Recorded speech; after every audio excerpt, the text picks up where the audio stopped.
tight. I'll try to take less than a minute.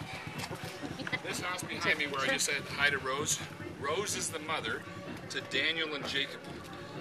We had a medical outreach. Rose walks into the medical outreach in July of 2007, and she's hurting because she's been taking barrio medicine to abort her baby inside. And she doesn't want to have this child. Okay, and so they come in, they say, Miss, birth is imminent. You're going to have a child. No, I'm only 27 weeks along. No, ma'am, birth is imminent. We thought because of that she's going to have a small child, so we tried desperately to find a hospital with an incubator. A few hours later, we found one. 6 hours later, she gave birth to twins. She didn't know she had twins in her. She had never been to a doctor. She had been taking barrio medicine here to try to abort the children for 3 months. God protected the womb somehow. All the poison had gone into her. She was swollen like tree trunks. And God spared her life after 10 days of being in the hospital. And after 40 days in an incubator, the boys grew to 4 pounds each instead of 2 pounds at birth. And Daniel and Jacob reside today in Elgin, Illinois with their forever family.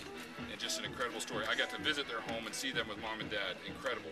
So Rose and her husband Greg have been a part of our lives since 2007 when that took place.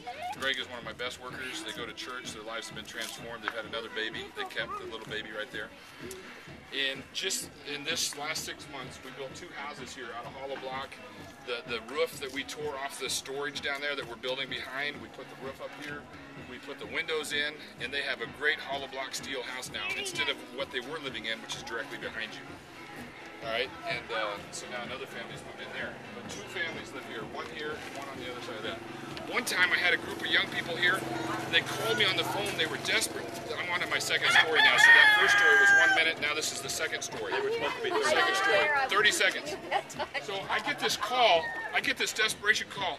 Uncle Jeff, this is so-and-so. He's with the World Race. Can we build a sidewalk through the tunnel? And I said, what's the tunnel? What are you talking about? He says, just up from the children's home where the kids walk to school every day. Can we build a sidewalk there? Yeah, sure, go ahead, knock yourselves out. So they went and got all the materials, and they built this sidewalk, so now people can walk all the way over there without falling, the rain, everything you can imagine all the way over there, the goats, everything that's in the way. So we're going to walk through the tunnel on their sidewalk. And I always tell people that story because it was their idea, they did it, I just marveled every step of the way that they did it, and then I steal all the credit, No, I'm just kidding. The World Race Team did this in 2007. It was wonderful. Walk this way. Go ahead.